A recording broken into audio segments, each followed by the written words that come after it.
Hello everyone, thanks for dropping by. In case you didn't recognise her, that's Sienna Miller on the screen. That was taken a few years back and it was about the best wallpaper of her that I could find.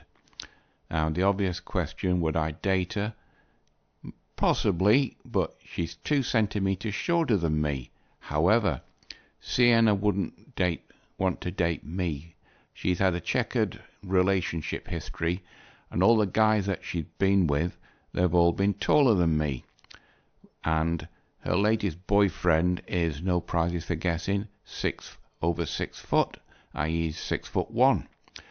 Plus Sienna's also got 2 children, with another one on the way with her previous boyfriend, who she's had a daughter with previous to that. So she'll have 3 children. Now, I'm not raising some other guy's genes, even if I was super wealthy. So I wouldn't bother dating her at all. She's totally off limits, both age-wise and choice of men-wise. Never mind. Now, as I said, Sienna's had 3 children, so she's done her bit for the population. However, as you know, the birth rate has been falling dramatically across the United States and Canada and here in Western Europe. Now, that's starting to have some serious effects in the mainstream media and most specifically in the political leadership. Because looking around, I found this. This, as you can see, is First Things, and this was done on April 29th last year. Feminism against fertility. And it's about when Trump got elected in America. When Trump won the presidential election, the boys crowed and the girls cried. At least that's what America's elite media told us. 16-year-old Naomi Bennett reported on New York Times that girls in New York City were lying under a blanket of despair while the boys played computer games. That sounds alright. Intense anxiety left the girls gasping for breath as the boys breathed easily. Teen Vogue gathered reactions of young women across the country. Now, one 24-year-old called the election result heartbreaking. A college senior thought you leave college when you're 21. So what's she still doing in college at 24? Described herself and her female classmates as angry and frightened. Another college student reported, most people I have talked to today have been crying mostly non-stop. As for men, they have been radicalized by Joe Rogan and Andrew Tate. Surprise, surprise, the old whipping boy. And supported Trump out of racism, toxic masculinity and misogyny. Same old bullshit. And it says the girl's older professional class sisters fell into highly functioning depression. Female therapists were rattled Female therapists were as rattled as their patients. An upstate New York counselor reported more or less crying while their client was crying. Poor things. And he says, the elite media framed the narrative, though the shared trauma of Trump's victory, young American women had radicalized a sisterhood, facing a future without abortion on demand, without contraception, and without dignity or gender equality. Well, if you don't get pregnant, you won't need to get abortion. If you don't have sex, you won't need contraception. And you have your virtue and your virginity as a reward for picking the right man, without the dignity of gender equality. The genders are separate. They've always been equality. They complement each other. Some did more than cry. They organized, they proclaimed an American 4B movement. And now it goes on about that. As soon as Trump's victory became apparent, TikTok and Instagram in America witnessed a cascade of 4B enthusiasm. Reddit was peppered with stories of young women dumping their Trump voting boyfriends. Tim Walt's daughter recommended that girls take a close look at their relationships, following Joe Rogan, the company's #1 podcaster, should be regarded as a dating red flag. However, it's all very well they jumped on the bandwagon, the current thing, but sadly, America's 4B movement faded as quickly as it had emerged. Within 2 weeks, the 4B movement, after all the protests and organizations, etc., as a Google search term in US, reverted almost to pre-election obscurity. The likelihood that a 4B movement will sweep America or any other Western country is extremely low.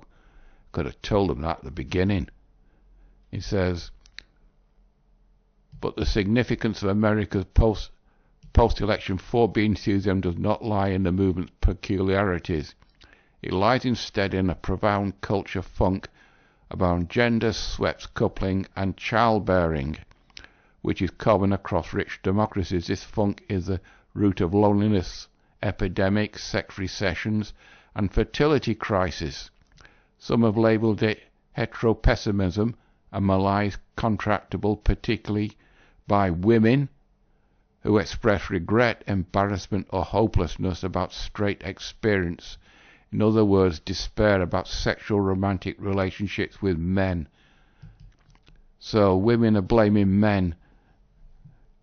He says, gender troubles among the young lead to predictable outcomes, failure to marry and future to bear and raise children.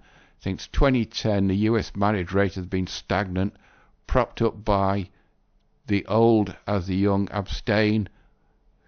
That could be a tacit nod towards MGTOW. Over the period, the share of the never married 40-year-olds had risen from 20 to 25. The mean age at first marriage has increased from about 2.5 years for both men and women. Fewer years in marriage means fewer children. The US total fertility rate was above 2.1. Replacement, well, Sienna's having 3 children, so she's done her bit, as I said. Level as recently as 2007. Now it's just 1.62 children per woman over a lifetime, as marriage among people of childbearing age has declined. A most common number of children born to American women aged 25 to 45 is now 0. The 2030 is less than 4 years away, and 52% of American women will be too old to have children and unmarried. That is, more women have no children than any other number. Lifetime female childlessness, currently around 15%, is on track to set a national record by surpassing 25% as soon as the cohort born in the late 1980s. Women currently in their late 30s reach the end of their childbearing years. And social conservatives often fix on the retreat from marriage as the principal cause of current problems. Marriage promotional schemes, whether of George Bush or Viktor Orban, are praised as effective responses. And then it goes on about it. America's 4B movement was a temporary but relieved expression of this new society, an aim played on an emergency reality. And then more yada yada. Quite a long article, but I'll actually put these links below. And it says, yet over the past 10 to 15 years, fewer people of childbearing age are coupling. In other words, getting married. The percentage of American women under 30 who have ever found a union, marriage or cohabitation dropped remarkably from the late 2000s to the late 2010s, while for women in their 30s the rate remained flat. However, cohabitation is less and less likely to turn into marriage. And then more yada yada. Lots of talk about the women not wanting to get into a relationship, being strong, independent women and all that guff.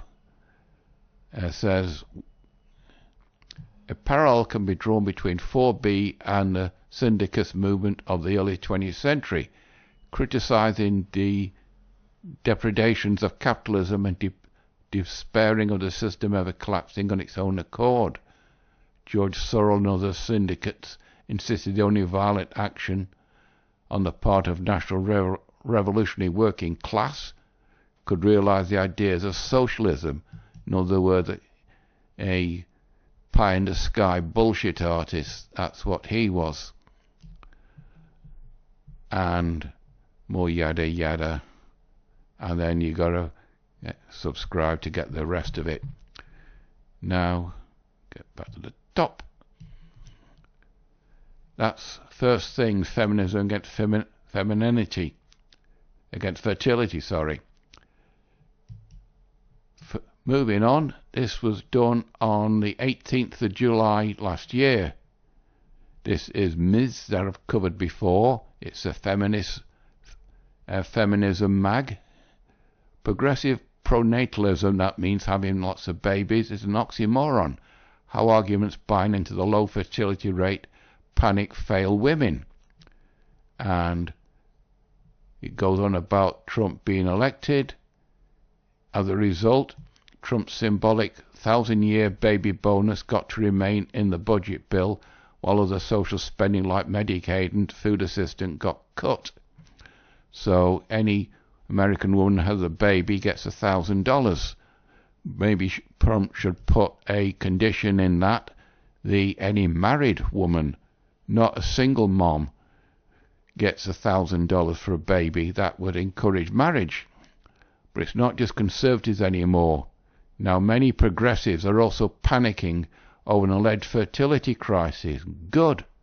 And some feminists even make the case for spending billions to boost birth rates and promote motherhood. Good. Writers in North American media outlets considered culturally liberal are increasingly joining the pro-natalist chorus, which has historically been in the province of the anti-choice political right. So it looks like guys turning women down and not wanting to be bothered with women is having a knock-on effect in the declining birth rate in America. In other words, guys in America and Canada and here in Europe who are holding the line are starting to see the results. This surge of progressive pronatalism isn't happening organically or by accident. It's a confused result of a propaganda campaign by pro-natalist groups like the Progressives founding World Population Well-Being at the University of Texas in Austin. So at least it's getting official notice and they're starting to panic. The founder Dan Spears in the New York Times about the dangers of depopulation. And then whereas right-wing pronatalists blame feminism for a declining birth rates and seek to knock women back to a time when their roles were defined as wives and mothers. Yeah, pronatalists on the left pride themselves on liberal-sounding solutions to the supposed low fertility problem. Now let's click on that, see what that brings up. Current affairs. There are many threats to humanity, although birth rate isn't one of them. Written, of course, Samuel Miller MacDonald. Commentators across the political spectrum claim that humanity faces imminent collapse due to fertility crisis. This is a mass delusion or cynical propaganda. And we have a party piece. Human population birth rate. The Industrial Revolution started about there, here in Britain.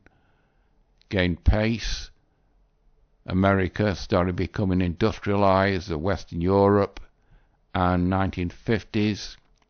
Post-World War II, and the population went up. And yeah, you can click that link yourself. The new agenda points to long-standing failure of the part of progressives to mount a robust critique of pronatalism. In other words, the left says women have a right not to have children, but their growing alignment with the movement is a disturbing new low. In other words, the leftists have seen the writing on the wall. You need babies.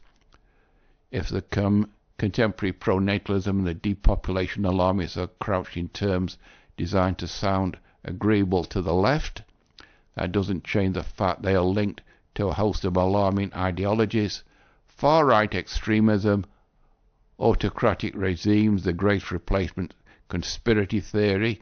That's the reason Obama brought in millions of brown people. Eugenics, racism and sexism. And whoops, silly boy. Progressives and feminists should be trumping declining birth rates and aging demographics as positive trends reflecting greater reproductive choice and increased longevity, and not a moment too soon. And then more yada yada. Anyway, that's Ms. Moving on.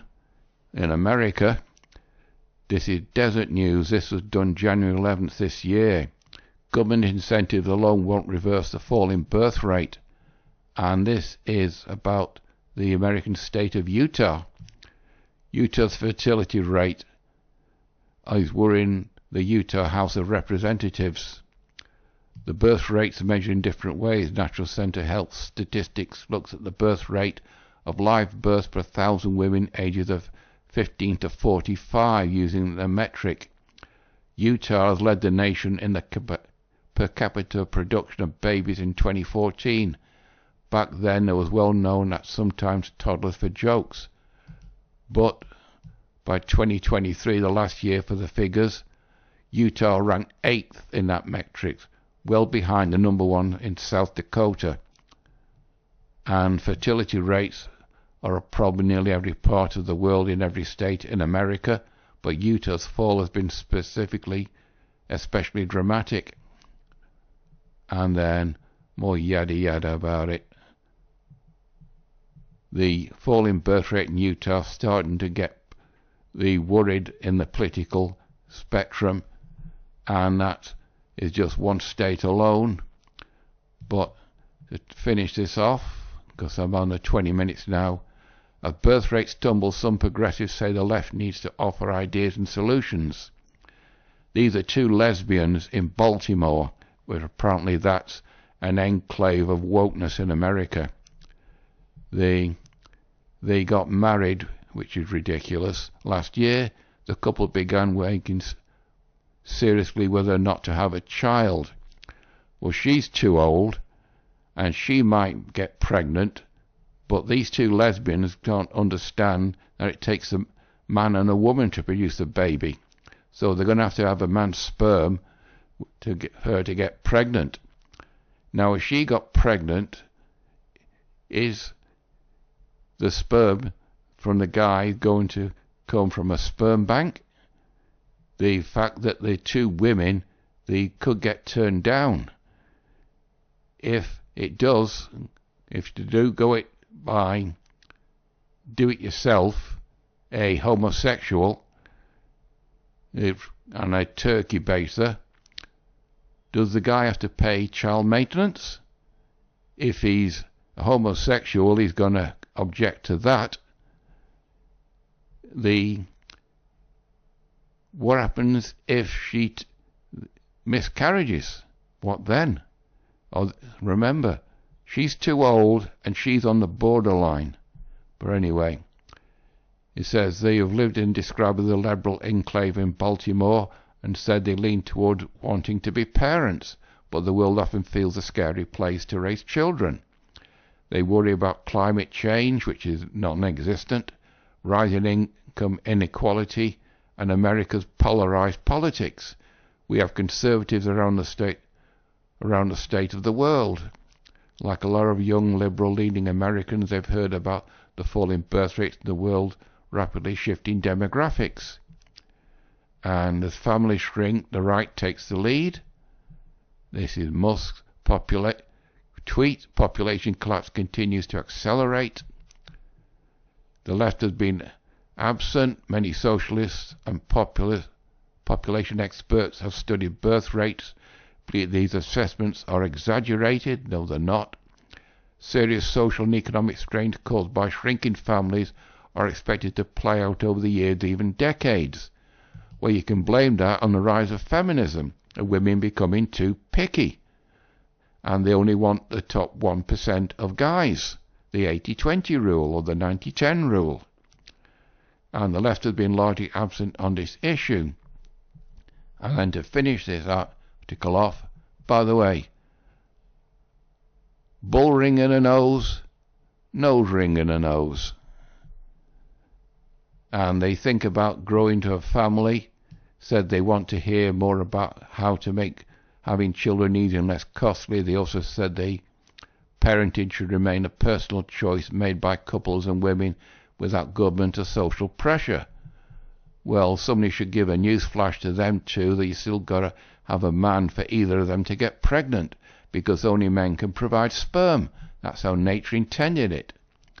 But it turned out that this birth crisis is starting to have repercussions right across all spectrums of policies and government thinking, and the left are starting to get the message that the falling birth rate and feminism is having a knock-on effect, and there's nothing much that you can do about it, because they're not going to reverse feminism, but they don't understand that you need guys and women to produce babies.